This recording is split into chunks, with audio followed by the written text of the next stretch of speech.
영상을 시청 및 청취해주시는 모든 분들 안녕하십니까?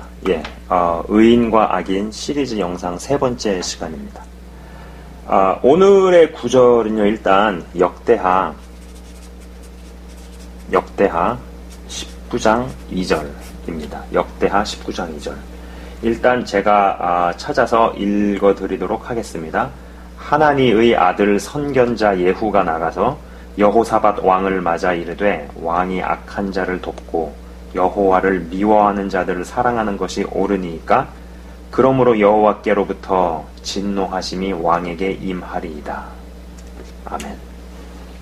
자, 이 구절에서 흥미로운 대목은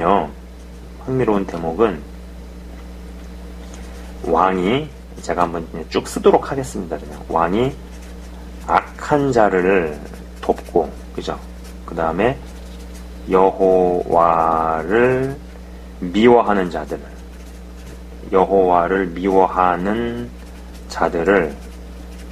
사랑한대요. 사랑하는 것.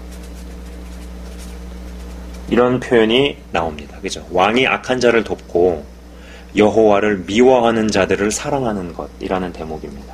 그렇다면 이 여호사밧, 남유다의 왕이었죠. 그죠? 그리고 이때 당시에 여호사밧의 동시대에 북이스라엘의 왕은 아합 왕이었습니다. 근데 아합 왕에 대해서는 여러분들도 많이 잠깐 이거 좀 이 배경 설명을 조금 할까요? 아합 왕은 여러분도 아시는 것처럼 악한 왕으로 분류가 됩니다. 그죠? 전 방송에서 말씀을 드렸지만 북이스라엘에는 최초의 왕 여로보암 이후로 선한 왕이 한 명도 안 나왔죠. 그죠? 근데 이 아합이라는 왕은 좀 성경에서 지면을 많이 할애해서 이야기를 하고 다룬 왕입니다. 근데 아합 왕도 악했지만은 부인은 몇 배가 더 악했죠. 이세벨이라는 아주 악한 여자였습니다. 그죠? 자, 그래가지고 여호사밧과 아합이 교류가 있었어요. 여기까지만 일단 얘기를 할게요. 더 많은 얘기보다도. 아무튼. 자, 그러면은 이 여호사밧이 도대체 무슨 일을 했기에 선견자 이 예후에게 이러한 말을 들었는지 좀 들여다볼 필요가 있습니다. 그래서 역대하 18장 1절에서 3절을 찾아서 읽어보도록 하겠습니다. 같이 보실 수 있는 분들께서는 찾아보시고, 아니면 좀 영상을 잠깐 포즈 시켜놓으시고 읽어보셔도 좀 좋을 것 같아요. 일단 제가 여러분 대신해서 읽어드리도록 하겠습니다. 역대하 18장 1절에서 3절입니다. 여호사밧이 부귀와 영광을 크게 떨쳤고 아합 가문과 혼인함으로 인척관계를 맺었더라. 2년 후에 그가 사마리아의 아합에게 내려갔더니 아합이 그와 시종을 위하여 양과 소를 많이 잡고 함께 가서 길르앗 라못 치기를 권하였더라. 이스라엘 왕 아합이 유다 왕 여호사밧에게 이르되 당신이 나와 함께 길르앗 라못으로 가시겠느냐 하니 여호사밧이 대답하되 나는 당신과 다름이 없고 내 백성은 당신의 백성과 다름이 없으니 당신과 함께 싸우리이다 하는지라. 그죠? 자, 여러분께서도 어느 정도 아시다시피 북이스라엘의 아합 왕은 나쁜 왕이었죠. 그죠? 그리고 사실 여로보암의 죄가 대물림되어서인지 북이스라엘에 좋은 왕이 나온 적이 없습니다. 그에 비해 남유다에는요, 좋은 왕들이 몇 명 있었어요. 여호사밧은 비교적 좋은 왕으로 분류될 수 있겠지만 3절을 가만 생각해보면 무언가에 말려 들어갔다라는 생각을 지울 수가 없죠. 그죠? 벌써 역대하 18장 1절에서 3절부터 1절에 보면은 아합 가문과 혼인함으로 인척관계를 맺었다. 여기서부터 무언가, 뭐지? 약간 이런 느낌이죠. 그러다가 특히 3절에 나는 당신과 다름이 없고 내 백성은 당신의 백성과 다름이 없으니라는 표현은요, 내 것이 네 것이고 네 것이 내 것이고 이런 얘기 하잖아요. 네 문제는 내 문제고 내 문제는 네 문제고 이렇게 얘기를 하는 거예요. 그죠? 그럼 결국 이게 무슨 말이겠어요? 우리는 하나다라는 거죠. 우리는 하나다, 우리는 한 몸이다 라는 것을 선포하는 것입니다. 그런데 여러분, 어떻게 선과 악이 하나가 될 수 있겠어요? 빛과 어둠은 하나가 될 수 없습니다. 의인과 악인이 의인과 악인이 하나가 되었다면 둘 중에 하나예요. 이 악인이 자신의 길에서 돌이켜 회개를 먼저 한 후에, 혹은 회개를 하고 있다, 회개를 위해서 나가려고 하는 그 치열한 싸움을 보이는 것이 먼저 선행된 이후에 의인 쪽으로 가든지, 아니면 의인이 비둘기같이 순결하기만 해서 악인에게 속아 꾀임에 빠져가지고 하나가 되든지, 둘 중에 하나라는 겁니다. 자, 다시 한번 말씀드리겠습니다.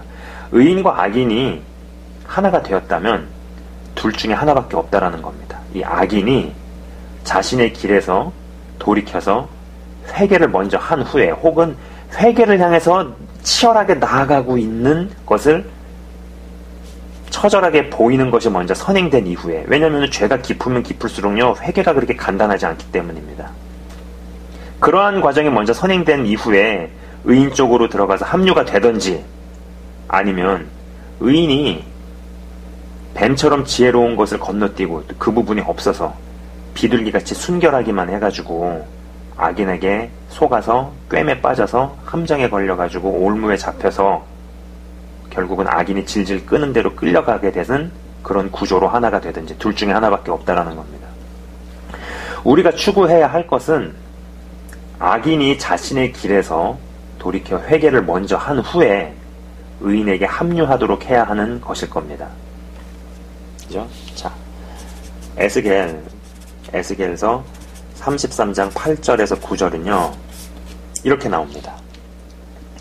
가령 내가 악인에게 이르기를 악인아 너는 반드시 죽으리라 하였다 하자, 내가 그 악인에게 말로 경고하여 그의 길에서 떠나게 하지 아니하면 그 악인은 자기 죄악으로 말미암아 죽으려니와 내가 그의 피를 내 손에서 찾으리라. 그러나 너는 악인에게 경고하여 돌이켜 그의 길에서 떠나라고 하되 그가 돌이켜 그의 길에서 떠나지 아니하면 그는 자기 죄악으로 말미암아 죽으려니와 너는 내 생명을 보전하리라. 아멘. 자, 이 구절이 쉽게 말해서 무슨 말이겠어요? 악인이 있어요. 어떤 악인이 있는데 악인에게 너 그 길로 계속 가면 필경 죽는다는 이야기를 해주어야 한다라는 것이죠. 네. 말조차 해주지 않으면 악인은 죄 때문에, 그리고 의인은 책임을 다하지 않아서 같이 죽는다라는 겁니다. 그죠? 악인은 죄 때문에, 의인은 책임을 다하지 않아서 같이 죽지만, 이야기를 분명히 했음에도 불구하고 악인이 그 길을 돌이키지 않으면 악인은 자기 죄악 때문에 죽지만 의인은 생명을 보존한다는 뜻이죠. 그죠? 여러분 아시겠죠? 자, 저는 이 믿는다는 분들 중에서도 어떤 두 부류를 봅니다. 첫째는요, 뭐 어차피 세상은 더 악해질 거고, 어차피 더 어두워질 거고, 어차피 더 막장으로 갈 텐데 뭐하러 힘들게 얘기해? 어차피 세상은 더 악해질 텐데 라고 생각하면서 악에 대해서 목소리를 대지 않는 거죠. 두 번째는요, 어차피 세상은 더 악해진 게 맞다, 더 악해진다고 하더라도 악에서 돌이키라는 목소리를 내는 부류입니다. 자, 방송을 시청 및 청취하시는 여러분께서는 1번과 2번 중에 어디에 속하십니까? 저는 방송을 보시는 한 분 한 분이 이 후자에 속하시길 진심으로 바랍니다. 네. 성격에 따라서 이거를 좀 적극적으로 혹은 굉장히 공격적으로 하실 수도 있고요. 아니면 약간 소극적으로도 할 수 있고, 그럴 수 있어요. 아니면 좀 약간 방어적으로 하실 수도 있고, 어떤 현장에 나가서 목소리를 내는 그런 분들도 계실 수 있겠지만은, 요새는 수단이 많잖아요. SNS라든지, 아니면 어떤 자신의 무슨 사이트라든지, 계정이라든지, 이런 걸 통해서 그런 거를 분명히 이야기를 하고 하는, 굉장히 중요하다는 겁니다. 이게 왜 중요하냐면은, 저는 믿는다 하더라도 내가 1번에 속하느냐 혹은 2번에 속하느냐의 이 문제가, 이 이슈가 하나님께서 하시는 어떤 키질에 양으로 들어가느냐 아니면 염소로 분류되느냐에 직접적으로 연결되어 있다라고 생각하기 때문입니다. 자, 다시 한번 말씀드립니다. 악을 접했을 때 뭐 어차피 세상은 뭐 이렇게 가다 망할 거니까 내가 뭐하러 뭐 듣기 싫은 소리 해가지고 욕먹고 불편해지고 뭐 어려움 겪고 이렇게 하느냐, 놔비두자 라고 목소리를 안 내는 사람도 있을 것이고, 아니면 그 반대로 어차피 세상은 그렇게 갈 때 가더라도 우리는 올바르지 않은 것에 대해서, 죄에 대해서 이야기를 하고 돌아와라, 회개해라, 돌이키라 라는 이야기를 해야 된다고 하면서 목소리를 내는 부류가 있는데, 1번과 2번 어느 쪽에 속하느냐의 그 문제가 하나님께서 나누시는 양과 염소, 알곡과 쭉정이, 천국과 지옥, 이 이슈에 걸려있다라고 생각하기 때문이죠. 전 굉장히 중요한 이야기를 여러분께 드리고 있는 겁니다. 자, 그렇다면 여기에서 처음 본문 구절의 대목을 보겠습니다. 역대하 19장 2절에 왕이 악한 자를 돕고, 그죠? 여호와를 미워하는 자들을 사랑하는 것이 옳으니까 라고 했었죠. 여호사밧은 악한 아합 왕에게 에스겔서 33장 8절에서 9절처럼 했어야 한다라는 것입니다. 즉, 가던 길에서 돌이키고 회개를 한 이후에 받아들이든지 아니면 자기 죄로 멸망받도록 하든지 둘 중에 하나라는 겁니다. 저는 이 대목을 보면서 요새 제가 이 얘기를 안 할 수가 없어요, 진짜로. 보다가 요새 어떤 목사님의 설교를 본 것이 기억이 납니다. 뭐 여러 이야기를 하고 싶지는 않지만 그분이 북한 김정은을 위해서 기도하자고 하더라고요. 그리고 또 그 외에도 뭐 김정은이라는 인물, 북한의 그 최고 지도자죠. 김정은이라는 인물을 호감형의 인물로 그리고 혹은 또 심지어는 귀엽게까지 묘사하는 사람들을 보면서 악의 길에서 돌아서지도 않은 사람을 사랑하려 하면 그건 결국 악인과 같이 멸망한다는 것을 몰라서 저러나? 라는 생각을 정말 진지하게 했었다라는 겁니다. 저는요, 북한의 김정은도 구원을 받을 수는 있다고 생각을 합니다. 허나 단 그러기 위해서는요, 가던 길에서 돌이키는 회개가 먼저 선행되어야 한다는 것이죠. 자, 여러분 오해하시면 안 돼요. 이거 오해 없이 들으시기 바랍니다. 저는 하나님께서 모든 사람이 구원에 이르기를 원하시는 분이라고 확신합니다. 아무리 어마어마한 악인이라도 죄인이라도 그렇게 죄 가운데 있다가 멸망당하는 것을 기뻐하시지 않는 분이라는 것을 저는 믿습니다. 그리고 그게 성경적이죠. 그러나 하나님께서 죄랑 섞이실 수는 없어요. 그러기 위해서는 가던 길에서 돌이키는 회개가 먼저 선행되어야 한다는 것이죠. 근데 한번 여러분 생각해 보세요. 본인뿐만이 아니라 국민들 전체를 우상 숭배하게 만들고 경배하게 만드는 시스템부터 먼저 개혁해야 한다는 것이죠. 그러면은 가던 길에서 돌이키는 회개에 합당한 거라면 뭐 어떤 얘기를 해볼 수 있겠어요? 적어도 만수대 김부자 동상들부터 철거를 해야죠. 금수산 태영궁전에 죽은 김부자 시체들 꺼내서 땅에 묻고 전국에 있는 크고 작은 동상들 다 철거하고 수용소들 다 철거하고 이런 일련의 활동들을 그가 먼저 시행하는 것이 정말로 확인 가능한 방법으로 측정이 된다면 그에게도 구원의 문이 열릴 수 있다고 봅니다. 그러나 그러한 일들을 행하는 게 과연 쉬울까요? 아마 그러한 일들을 하는 순간에 내부에서 그 김정은이 죽임을 당할 가능성이 전 대단히 높다고 봅니다. 그가 그러한 일들을 하거나 할 수도 없는데 어설프게 하나님은 김정은도 사랑하신다, 김정은을 위해 기도하자고 하는 것이 제 눈에는 여호사밧 왕처럼 왕이 악한 자를 돕고 여호와를 미워하는 자들을 사랑하는 것으로 밖에는 보이지 않는다라는 것입니다. 제 개인적으로요, 북한 같은 나라의 그 1인자는 회개가 정말 거의 불가능에 가깝다는 생각을 하게 되는 이유 중에 하나가 뭐냐면요. 악한 정권의 최고 지도자는요, 구조적으로 시편 1편에서 이야기하는 이 오만한 자리, 오만한 자리에 앉아있는 자이기 때문이죠. 자, 여러분 시편 1편 아실 겁니다. 시편 1편에서 1절. 시편 1편 1절에는요, 뭐 쭉쭉쭉 나가다가 그런 대목이 등장하죠. 복 있는 사람의 특징에 대해서 설명을 하면서 오만한 자들의 자리에 앉지 아니하고 라는 구절이 있어요. 이 얘기가 무슨 얘기겠어요? 어떤 자리는요, 사람 자체가 멀쩡해요. 사람 자체는 문제가 없어요. 근데 어떤 자리는 그 자리에 앉으면은 괜찮았던 애가 맛이 가기 시작하는 거죠. 이상해지기 시작합니다. 하나님을 대적하게 만드는 자리가 있다라는 겁니다. 그죠? 이 오만한 자들의 자리가 분명히 존재한다라는 것입니다. 마치 그걸 보면은, 야, 악인으로 태어나서 악인으로 살다가 악인으로 죽게 만드는 자리라고나 할까요? 네, 악인으로 태어나서 악인으로 살다가 악인으로 죽게 되어 있는 것처럼 무슨 정해져 있는 것 같은 어떤 그런 느낌이라고나 할까요? 자, 여러분 한번 생각해 보세요. 요셉이나 다니엘 시대의 1인자들이요, 하나님을 몰랐을까요? 네.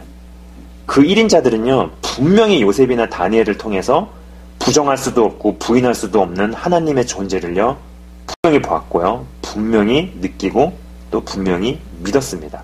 어떻게 부정을 하겠어요? 네. 그 요셉이나 다니엘을 얼마나 어려워했겠어요. 내가 이 사람이 2인자임에도 불구하고 내가 얘를 잘못 건드렸다가 내가 죽을 수도 있겠다, 그 생각 분명히 했습니다. 분명히 그 생각 했다고요. 네. 하나님의 그것을 느꼈기 때문에 지가 아무리 1인자라도 2인자가 쉽지 않았다라는 겁니다. 분명히 하나님의 존재를 보았고요, 느꼈고요, 믿었습니다. 근데 제가 던지고 싶은 질문은, 그럼에도 불구하고 그들이 진짜로 하나님을 믿었을까요? 저는 아니라고 본다라는 겁니다. 이게 아이러니죠. 하나님을 믿었지만 하나님을 믿을 수 없는, 오만한 자리에 앉을 수밖에 없는 자. 지금 시대에도 이런 사람들은 존재하지 않겠나, 그것이 저의 견해입니다. 분명히 존재한다고 저는 생각을 합니다. 쌓여진 죄가 많으면 많을수록 회개를 하는 것이 그리 간단하지 않습니다. 부디 구체적인 회개와 가던 길에서의 돌아섬을 보이지 않는 악인에게 어설프게 하나님의 사랑을 운운하다가 악인에게 말려 들어가서 같이 멸망당하는 일이 없는 제대로 뱀처럼 지혜롭고 또 시편에 복 있는 자 되시길 주의 이름으로 축원합니다. 제가 잠깐 기도하고 마치도록 하겠습니다. 하나님 아버지, 감사합니다. 우리의 삶 가운데 있어서 특히 요즘 시대에서는 지혜와 분별력이 정말로 필요한 시대에 살고 있습니다. 굉장히 고단수 악인으로 가면 갈수록 정직도 진실함도 크게 많은 사람들을 한 방에 망하게 만들기 위해서 써먹는다라는 것을 보게 됩니다. 그리고 굉장히 고도의 악인일수록 포장에 능하고, 그리고 권모술수와 속임에 능한 것을 우리가 알게 됩니다.